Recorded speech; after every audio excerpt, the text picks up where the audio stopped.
Hello friends, तो फिर एक बार स्वागत करती हूँ आपके अपने YouTube channel target exam study platform पर। तो दोस्तों, कैसे हैं आप सभी लोग? आई होप अच्छे होंगे। दोस्तों, आज का जो हमारा टॉपिक है ये है इंटेलिजेंस यानी बुद्धि के ऊपर। तो आपके सी टेट में, यूपी टेट में, एच टेट, आर टेट, इन सभी में ही बुद्धि से काफ़ी क्वेश्चन पूछे जाते हैं आपके एग्जाम में। तो आप लोग वीडियो को शुरू से लेकर एंड तक देखें, साथ साथ में अपने नोट्स को भी मेंटेन करते हुए चलें। तो शुरू करते हैं आज की वीडियो का पहला क्वेश्चन। कार्य को आरंभ करने, जारी रखने और नियमित करने की जो प्रक्रिया होती है वो क्या कहलाती है? बताइए। कार्य को आरंभ करने, जारी रखने और नियमित करने की प्रक्रिया है क्या कहलाती है? प्रेरणा, सीखना, संवेदना या प्रत्यक्षीकरण? तो देखिए, जब हम किसी कार्य को आरंभ करते हैं, जारी रखते हैं यानी उसे रेगुलरली करते हैं, तो वो प्रक्रिया कहलाती है प्रेरणा यानी मोटिवेशन। क्योंकि हर कार्य को करने के पीछे हमारा कोई ना कोई लक्ष्य अवश्य होता है। नेक्स्ट क्वेश्चन है, एक आंतरिक बल जो प्रोत्साहित करता है और व्यवहार परक प्रतिक्रिया के लिए बाध्य करता है एवं उस प्रतिक्रिया को विशिष्ट दिशा उपलब्ध कराता है, वह है क्या है? अभिप्रेरणा, संवेग, व्यवसाय या फिर वचनबद्धता? तो देखिए, एक ऐसा आंतरिक बल जो व्यक्ति को प्रोत्साहित करता और व्यवहार परक प्रतिक्रिया के लिए उसको बाध्य करता है, तो ये जो प्रतिक्रिया होती है ये अभिप्रेरणा कहलाती है। क्या कहलाती है? अभिप्रेरणा। तो option A is the right answer. Next question है, किसने सबसे पहले बुद्धि परीक्षण का निर्माण किया था? इस पर आप लोग स्टार मार्क कर लें, ये क्वेश्चन आपके एग्जाम में लगभग हर बार पूछा जाता है। किसने सबसे पहले बुद्धि परीक्षण का निर्माण किया था? अल्फ्रेड बिने, स्पीयरमैन, स्टर्नबर्ग या फिर डेविड बेसलर? बताइए किसने किया था? तो देखिए, सबसे पहले बुद्धि परीक्षण का जो निर्माण किया था वो किया था अल्फ्रेड बिने ने। क्वेश्चन नंबर 4 देख लेते हैं। एक बालक की मानसिक आयु 12 वर्ष है और शारीरिक आयु 10 वर्ष है, तो उसका बुद्धि लब्धांक कितना होगा? क्या होगा उसका बुद्धि लब्धांक? देखिए, वेरी वेरी इंपॉर्टेंट क्वेश्चन है, हर बार लगभग पूछा जाता है। देखिए, आईक्यू को हिंदी में क्या बोलते हैं? बुद्धि लब्धांक बोलते हैं। क्या बोलते हैं? बुद्धि लब्धांक कहा जाता है इसको, आईक्यू को। अब यहाँ पे देखिए, जो बच्चे की जो मानसिक आयु है वो कितनी है? 12 वर्ष। अब यहाँ पर देखिए, फार्मूला क्या है? IQ MA upon CA into 100। तो इसी से आपको ये जो संख्या दे रखी है इसको आपको काटना है। जैसे आपकी इसमें बच्चे की आयु जो कितनी है? 12 वर्ष है, तो इसको आप कैसे लिखेंगे? IQ 12 अपॉन 10 इंटू 100 और इससे आप काट देंगे 0 से 0 और 12 × 120। तो यहाँ पर जो आपका राइट आंसर होगा वो 120 हो जाएगा। फार्मूला आप लोग को पता होगा, IQ MA upon CA into 100। Next question है, भाटिया बैटरी का जो प्रयोग है निम्न में से किसके परीक्षण हेतु किया जाता है? व्यक्तित्व के, बुद्धि के, सृजनात्मकता के या फिर अभिवृद्धि के? बताइए किसके लिए किया जाता है? क्या पर्सनैलिटी के मापन के लिए किया जाता है, पर्सनैलिटी के परीक्षण के लिए किया जाता है, या फिर क्रिएटिविटी के यानी सृजनात्मकता के? बताइए किसके लिए किया जाता है? तो देखिए, भाटिया जो बैटरी का प्रयोग होता है ये बुद्धि के परीक्षण के हेतु किया जाता है। तो यहाँ पर option B is the right answer. Option B is the right answer. Next question है, औसत बुद्धि वाले बालकों की जो बुद्धि लब्धि होती है यानी IQ होता है वो कितने के बीच होना चाहिए? बताइए।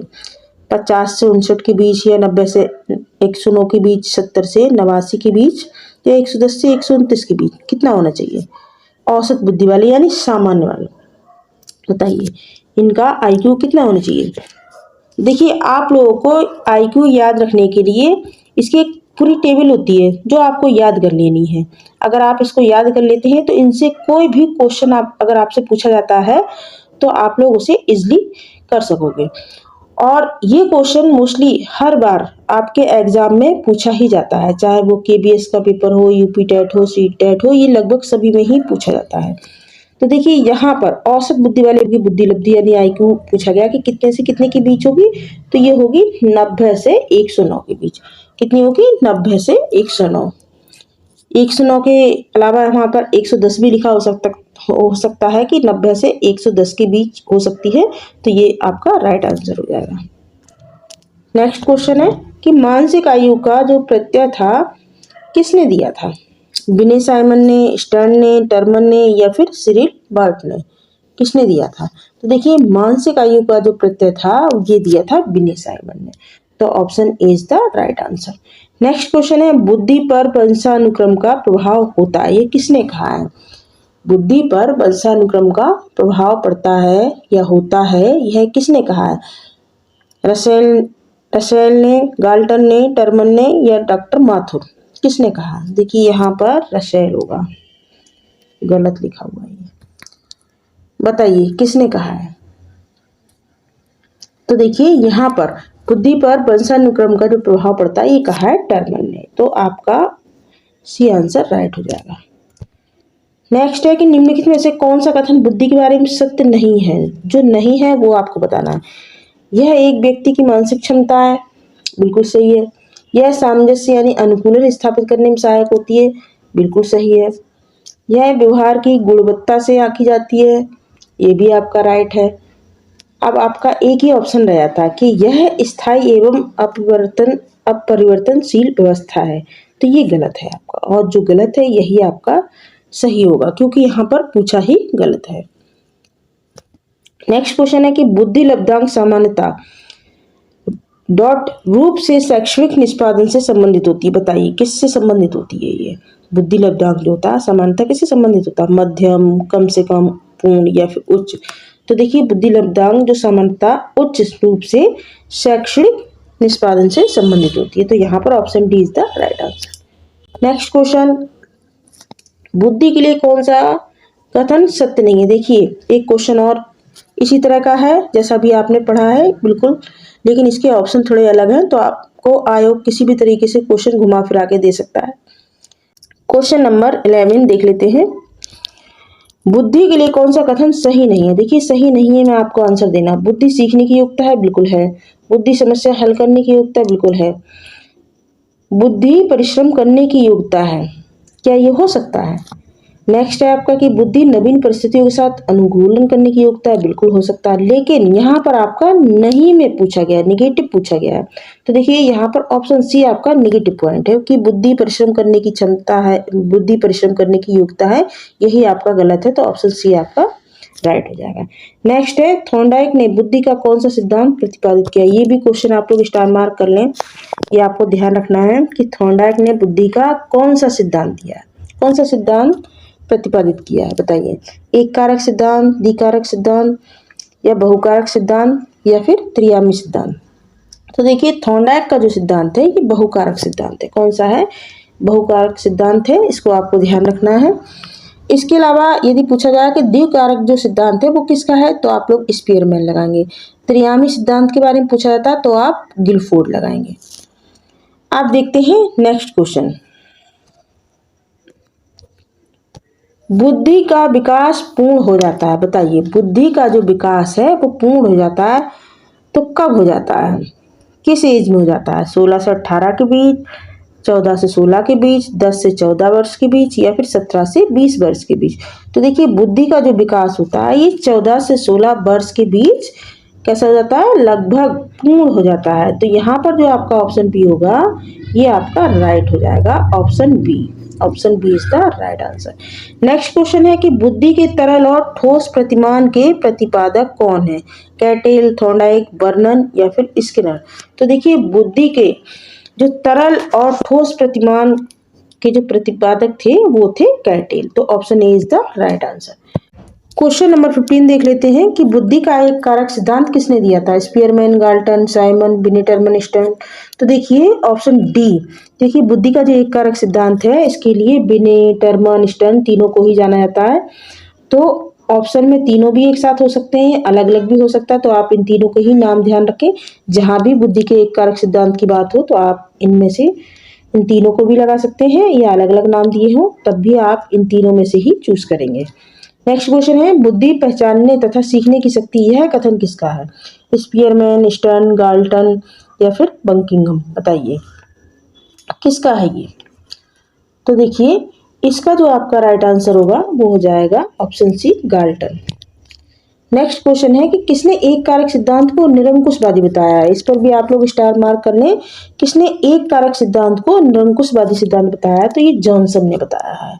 किसने बताया है? जॉनसन ने। तो option D is the right answer. बुद्धि का बहुबुद्धि सिद्धांत किसने दिया था? इस पर भी स्टार मार्क कर लें। ये क्वेश्चन भी बहुत अधिक पूछा जाता है कि बुद्धि का बहुबुद्धि सिद्धांत किसने दिया है? साइमन ने, पियाजे ने, हार्वर्ड गार्डनर ने या फिर थॉर्नडाइक ने? तो देखिए इसके राइट आंसर जो है वो जाएगा ऑप्शन सी, हार्वर्ड गार्डनर ने दिया। नेक्स्ट क्वेश्चन देख लेते हैं। थॉर्नडाइक ने बुद्धि के कितने प्रकार बताए? थॉर्नडाइक ने बुद्धि के कितने प्रकार बताए? 2, 3, 4, 5 कितने बताए? देखिए 3 बताए। कितने बताए? 3 बताए। थॉर्नडाइक ने बुद्धि के 3 प्रकार बताए हैं। अब देखिए पूछा जाए कि वो 3 कौन कौन सी होती है, तो देखिए पहली तो होती है आपकी मूर्त या फिर स्थूल बुद्धि, दूसरी होती है अमूर्त बुद्धि और तीसरी होती है सामाजिक बुद्धि। तो आपको ये ध्यान रखना है। अब देखते हैं क्वेश्चन नंबर 20। सर्वप्रथम किसने जनता का ध्यान बुद्धि की तरफ खींचा या फिर आकर्षित किया था? कैटल, गाल्टन, बंडूरा या फिर स्पीयरमैन? तो देखिए सर्वप्रथम जिसने जनता का ध्यान बुद्धि की तरफ खींचा था वो थे गाल्टन। कौन थे? गाल्टन। तो यहाँ पर आपका ऑप्शन जो बी है ये आपका राइट हो जाएगा। कैटल के बारे में यदि बात करें तो देखिए इन्होंने 1890 में एक पुस्तक लिखी थी। उसका नाम था, क्या था उसका नाम? Mental test measurement. Next question है कि बुद्धि इन 4 शब्दों में निहित है। ज्ञान, आविष्कार, निर्देश और आलोचना। तो यह कथन किसका है बताइए? बुद्धि इन 4 शब्दों में निहित है। ज्ञान, आविष्कार, निर्देश और आलोचना। किसका कथन है ये? स्पीयरमैन, बिने, साइमन या फिर गाल्टन? तो ये है बिने साहब का, अल्फ्रेड बिने। तो यहाँ पर ऑप्शन बी आपका राइट हो जाएगा। नेक्स्ट क्वेश्चन है कि बुद्धि का लेवल 1 तथा लेवल 2 जो सिद्धांत दिया था ये किसने दिया था? पियाजे ने, साइमन ने, वुडवर्थ ने या फिर जॉनसन ने? किसने दिया था? तो देखिए बुद्धि का लेवल 1 और लेवल 2 जो दिया था ये दिया था जॉनसन ने। नेक्स्ट क्वेश्चन स्टार मार्क कर लें इसको, हर बार ये आता है। 90 से 110 IQ वाले बालक कहलाते हैं, क्या कहलाते हैं? प्रतिभाशाली कहलाते हैं, मूर्ख बुद्धि कहलाते हैं या फिर सामान्य बुद्धि या जड़ बुद्धि? तो देखिए 90 से 110 IQ वाले जो बालक होते हैं ये सामान्य बुद्धि यानी औसत बालकों में आते हैं। जड़ बुद्धि यदि पूछा जाए तो ये बिल्कुल 25 से जो नीचे IQ वाले होते हैं ये होते हैं जड़ बुद्धि। नेक्स्ट क्वेश्चन है कि 25 से कम IQ वाले बालक क्या कहलाते हैं? अभी मैंने आपको बताया क्या कहलाते हैं, जड़ बुद्धि कहलाते हैं। तो यहाँ पर ऑप्शन डी आपका राइट हो जाएगा। नेक्स्ट क्वेश्चन इस वीडियो का लास्ट क्वेश्चन है, काफी इंपॉर्टेंट है, तो इस पर भी आप लोग स्टार मार्क कर लें। Very very important. बालू का सिद्धांत बुद्धि के किस सिद्धांत को कहा जाता है? एक कारक सिद्धांत, बहुकारक सिद्धांत, त्रिकारक सिद्धांत या फिर त्रियामी सिद्धांत? बताइए किसको कहा जाता है बालू का सिद्धांत? तो देखिए बहुकारक सिद्धांत को कहा जाता है। किसने दिया है? थॉर्नडाइक ने, आपको पता होगा। तो ऑप्शन जो बी है ये आपका राइट हो जाएगा। So thanks for watching.